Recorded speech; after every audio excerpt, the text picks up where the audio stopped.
Howdy, howdy, and welcome to this Thunderbolts review brought to you by PT Creative and the Wisco Movie Watchers podcast.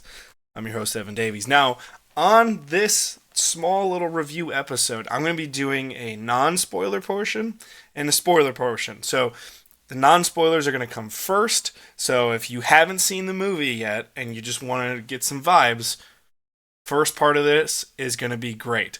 And then I'm going to give a warning once that's over, and then the spoilers will take over. I'm still not going to make a huge video, but there's some things I really want to discuss that are going to take some spoilers here into the review. But this is the non-spoiler portion, so let's just get it right out of the way. Marvel lately has not been on a hot streak, and I know many people who even still divide their TV shows and their movies, which I think is very fair. I'm sort of in the middle ground, because you're not sure what counts and what doesn't count in terms of what they actually care about. But after Daredevil, I have a little bit of hope, and I think Thunderbolts continues this. Honest assessment, I think it's a pretty good movie. Now, by Marvel standards, it's good, which means by normal movie standards, you're looking at above average, generally speaking.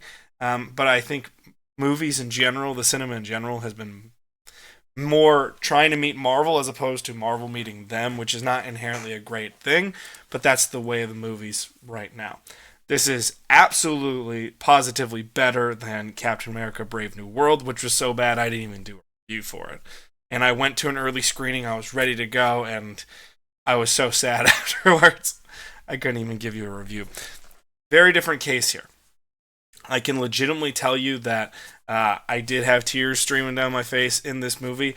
There is a reason for that. It's very personal. Some people will really attach to that. Some people will think it's just fine the way it is, and that's A-okay, and I'll get to that in the spoilers. But overall, this movie plays to its strengths really well and has some good performances and a good ensemble cast, which I think really helps. Going into this movie, a lot of people are thinking, okay, well, it's Sebastian Stan and friends. It's Bucky and friends. That's really what part of the marketing has been. It's been all around Florence Pugh, Elena, and it's been around Sebastian Stan. Sebastian Stan, you know, Academy Award nominee and I believe winner now. They want to go and give you a name brand to be a part of, but really, this movie is Florence Pugh's. And it's better for it. Not that there's anything wrong with Sebastian Stan, but the strength of this movie is the character of Yelena and her journey throughout this movie, which this movie doesn't try to do too much. I think that's a common problem with Marvel movies is they try to do too much. It's trying to build way too much into the future, or it's trying to be this huge, weighty thing. And to me, this just seems a bit more of a return back to phase 2 Marvel, in which we're building to something new. We know we've got something behind us that's really special, and we know we have something in front of us that we really want to get to because that's hopefully going to be really special, but we still have to fill the gap and get there, and these pieces are important. Thunderbolts, I think, fits this good mold of not trying to do too much, like a lot of Marvel projects lately, but at the same time, still has something to it, which I really appreciate. But again, they play to their strengths in Florence Pugh, Lewis Pullman, and Sebastian Stan, and the rest of the ensemble all have a part to play, and they all have something fun about them, but they all have something intriguing about their characters. It is crazy because everyone would the common misconception is, oh, it's Marvel Suicide Squad. There's similarities, don't get me wrong, but at least we've seen these characters. At least we've done something with these characters before. You didn't really get that much of the Suicide Squad outside of the second movie of Suicide Squad with Harley Quinn. So here at least you have a full movie with Yelena, plus part of a series in Hawkeye with her. You have all the history of Bucky Barnes. You do have all of the Disney Plus series with U.S. Agent John Walker. You have, again, history with these characters. Even Ghost, who is a minor character in Ant-Man and the Wasp, at least gets something to do and has something cool about her in this movie. And there's something you know about her to be somewhat tragic and not necessarily the way she should be acting in Ant-Man and the Wasp. Now we kind of come to terms with that a little bit. There are some issues here that I think there are times you can look and you can see Disney Plus. I still think there's a little bit of a stink there, but oddly enough, once we got into the second act, that dissipated for me. And I was looking for it, because in the first act I was like, it's looking a little Disney Plusish. And that's not what you want in these big movies. You want to see them on Disney Plus after you've seen them on the big screen. They feel big. At first, it's almost like it's clawing its way out of that.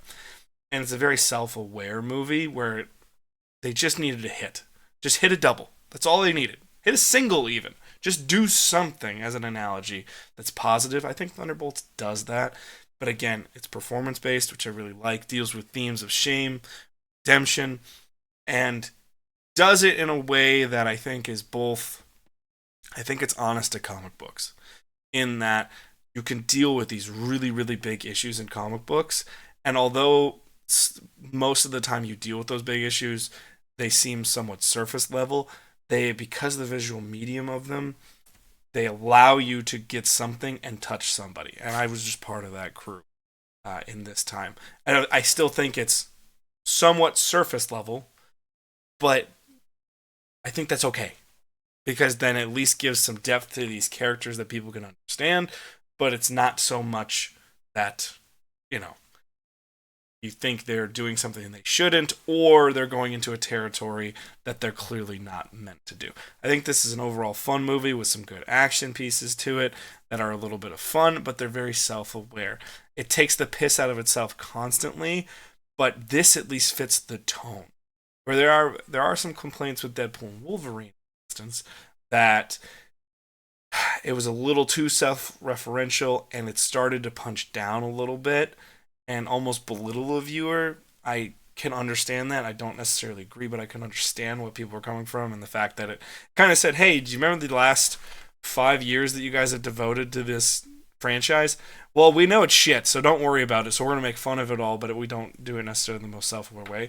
This time, it feels like they were very self-aware, and they knew what the problem was, and this time it fit a little bit more because everyone kind of going in is going to go, okay, no one with real powers, no one with anything super special. There's not a lot of sizzle here. There's a lot of steak. There's not a lot of sizzle here. And it's open for ridicule, and a lot of the characters do that themselves. The tone does it well. I think it's balanced pretty decently. Overall, I enjoyed it. I think it's an above-average movie by Marvel standards. I think it's pretty good. There's definitely some flaws with it. Again, feels a little Disney Plusish at times. There are times that I can see a little bit of the seams of the visual effects, but at the same time, there are also moments that I think the visual effects work so well to really get a point across that I think that's quite good. All the characters are believable. There's something about them that it has an edge to them. The two characters that you're supposed to root for the entire time, you do. Or the three, so to speak. And the ones that have to get into the journey to get to that point for you, they kind of do that, which I appreciate. But overall, very interesting movie. I think it's a lot of fun, and we have some stakes going in afterwards, and stay tuned for the 2 post-credit scene. One is important, one is not. The last one is the important one, so stay tuned to that. But that is the non-spoiler portion of this review. Overall, pretty decent movie. I'm going to count down from 3, and then I'm going into spoiler territory. 3, 2, 1. Okay, you've been warned. Now it's spoiler territory. I'm going to gravitate towards some things. This movie is not a movie won by action, which I really appreciate. I think there's little set pieces that are fun, but this is more about analyzing characters. You can see that a lot through Yelena's character, and you can see that through Lewis Pullman's character, which is Sentry. That was already spoiled anyways, but if you don't know, now you know the character is Sentry that Lewis Pullman is playing, which is essentially an even more crazy powered Superman, but has very, very deep-rooted mental illness. which I did connect with a lot, which is kind of hard for me to do in a Superman style character. But I think the pacing of this is pretty good, and it asks questions and is enough for viewers, which is pretty decent, and I like that about it. But this really starts as, everyone works for Val. Val's trying to take them all out as because they're all collateral. They're all pieces to something that she doesn't want to be discovered. Then they're forced to work together. You move forward, and you're dealing with Sentry as this. Of course, they all, team up, and then they split up a little bit. But you have the Sentry character dealing with such deep-rooted mental illness, and it's affecting what his powers do. And eventually, the dark side, so to speak, kind of takes over for him. But what I really appreciate is someone who does suffer from mental illness, and I'm very, very open about that. I think everyone who is comfortable with that, who does deal with mental illness and is comfortable with that, should be open about it. Not because, you want everybody in your business, but it allows some of the stigma to be gone, because then they can see, well, normal people go through these things. Okay?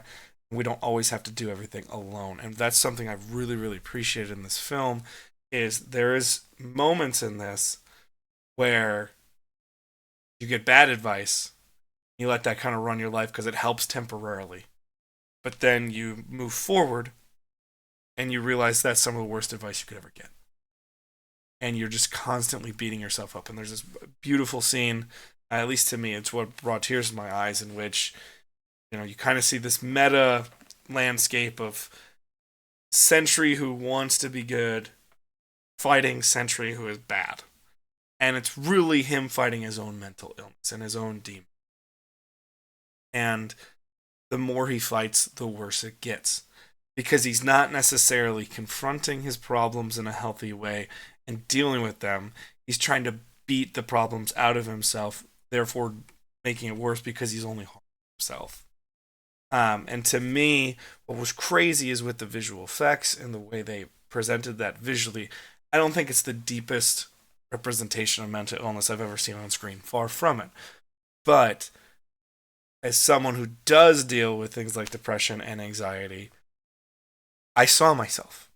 And I understood that that was a great way to try to get others to understand what it feels like. There are times that the cliche, we all feel alone at times. We all feel down at times. Sure. But not everyone understands the grip that mental illness has on you. And the weight that it puts upon you, and the things in which, when you're trying to deal with it, and you really are trying, and you just can't get out, and you're fighting yourself, and you're making yourself feel worse because you're trying to succeed, you're trying to do so much better. And then you're just constantly beating yourself up because you're constantly thinking, why can't I do this better? Why can't I get past this? Why can't I do these things? That scene really helps be a visual representation. I think it's good, and you'll understand it. It's part of the climax of the film. But good rapport there's a little bit of chemistry between Yelena, Florence Pugh, and Louis Pullman's Sentry that I think is pretty endearing. And I do enjoy. Those are just two characters and two character actors that I think are also just great. So I think the two work off each other very well. John Walker starts as a prick, and he's kind of dealing more with the issues of delusion, the issues of image, and poor self-image, and not being honest about it. And once it's finally revealed, you can see a little bit more of the good man that he was always supposed to be, and there is in there. It's really tough, but he has to go through that by being a complete prick to his fellow cast members, or to his fellow characters for a little bit, which is interesting. David Harbour, outside of two scenes really, David Harbour is here for comedic effect and to be a guiding light, which is very odd because it's done in a very comedic way. But the vast majority of the time, he's there for jokes. He's there for obvious things and for someone to be ragged upon. However, the two scenes that, he has an emotional scene with Yelena that I really appreciate because it's honest. It's a positive memory from Yelena's past, that it's not this groundbreaking, oh my god moment, but it's just a good reflection to show there's some good. Just like in normal life, when it's usually not big things that help you out of a bad place, it's little things. Little things to hold on to, little things to remember, and you go, oh wow, I still have some good to me. It's not all bad. It's a good moment for that, and I think it's well done. Again, I think the visual effects ebb and flow a little bit, but overall are pretty good. They did do a lot of good location work in Utah, specifically. I think really looked pretty decent. The New York stuff ebbs and flows because we see New York so much in Marvel at this point. I don't know what is and what isn't really done well, because there's times I'm like, oh, that's got to be visual effects, and I see it, and there's times where I'm like, that's got to be visual effects, and they actually shot it pretty decently well to the point where it's hidden well. So it's tough, but there's obvious things of visual effects that you're supposed to get, and that's more for the spectacle of the film. But then there's also things that are seamless the way visual effects are supposed to be done, and I like that quite a bit. The Shadow Realm, it was kind of shown off a little bit in the trailers, in which Sentry kind of dusts people. I guess that is Sentry doing that. Reason behind that. I'm not going to spoil the whole movie for you. I just want to give you some tidbits here. I think that looks really visually interesting, and it looks good on screen. And when someone's dealing with the flip side of that, after they've kind of been shadow dusted, is pretty visually interesting, pretty cool, which I think is very fun, and a little bit of horror tidbits in there, which I really appreciate. Lastly, Sebastian Stan. He's great as Bucky. We all love him as Bucky. He's the brand name here. There's not a whole lot of depth to Bucky in this, because you're banking on the last, I don't know how many performances Bucky's had. Sebastian Stan has had as Bucky. But I will say, there's an understanding there that I really appreciate, and you understand why he's a hero. And you get why Yelena's trying to be a hero. Everyone else, you can see moments. They were very smart and didn't pick any character that was irredeemable to be on this team. Now, one of the things with some of the Suicide Squad comparisons that I hate is in not Zack Snyder's, in John Ayer's, and I'm sorry, David Ayer. Thank you, not John Ayer. David Ayer's cut of Suicide Squad. There's clear characters that you're like, I don't buy that they're good. Why would they be here? You don't get that. No one here is irredeemable. They've never been shown to be irredeemable. They've shown to be very deeply flawed characters. No one irredeemable, which is a really smart choice. But again, they play to their strengths here. I really appreciate this. This is a Florence Pugh movie. Just, if you're thinking, oh, I'm getting a lot of Bucky and I'm going to get some Avengers appearances and all that, you're not. You're getting a very, very Florence Pugh forward movie, which is good. Really good. End credit scenes, I don't want to spoil those for anybody. One is very comedic, doesn't matter whatsoever in terms of the grand scope of things. The second one, still overly comedic, but towards the end, clearly means a lot. And I will say this movie is all building to the event, which is called the Fantastic Four First Steps, which we will get in just 2.5 months' time in July. So we're all building towards this big event. Fantastic Four's got to hit for this to work. But overall, like the movie. Hope you guys would enjoy it. Let me know what you guys think of it. But this has been the official Wisco Movie Watchers podcast review of Thunderbolts. Stay tuned for some more episodes. Right after this episode, we have our special Harry Potter Day episode coming out, where Dylan and I try to rewrite Fantastic Beasts and Where to Find Them as part of the Harry Potter franchise. We're going to have some new content coming your way, previewing some summer movies and getting back into some classics as well. Check those out on the podcast.